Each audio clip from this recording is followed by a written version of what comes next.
As Linda said, my name is Florence DiGennaro Reed, and I come to you from the University of Kansas. I'd like to first briefly describe my background and how I became interested in OBM.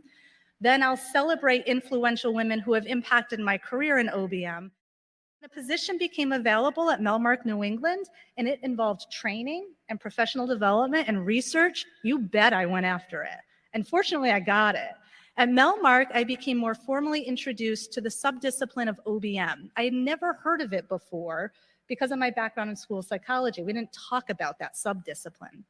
Two women at Melmark, New England were especially important in my professional growth in OBM. Rita Gardner, who is presently CEO of Melmark and was my direct supervisor at the time, and she's sitting here.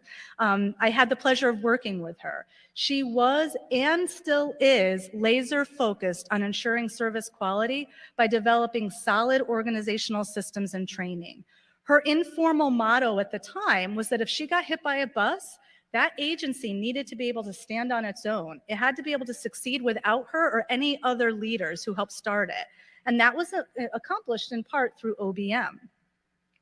Helena Maguire is presently executive director of Melmark, New England. She offered a supervision series when I worked there that was offered to newly minted supervisors and folks who wanted to become supervisors.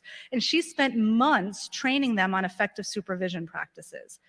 That was made possible because Rita set up the workplace conditions to allow people to leave the group homes and the classrooms to get that training and for Helena to have time to deliver it.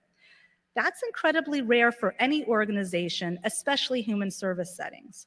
As part of the series, trainees had to develop a supervision project to tackle a performance problem on their team and come up with a way to fix the problem using behavior analysis. I was involved, Helena invited me to assist with setting up the methodology and incorporating good research design elements so we could disseminate that work. Both of these studies showcase the type of applied research being published by Melmark employees. In fact, they have continued to disseminate their clinical and OBM outcomes with sites spanning 3 states. They have dozens and dozens of peer-reviewed papers and recently published an edited book titled Organizational Behavior Management Approaches for Intellectual and Developmental Disabilities. I highly recommend that if you have any supervisory responsibilities or run a program, that you get that book. It is chock full of helpful information. Working with both Rita and Helena firmed up for me an interest in OBM in human service settings.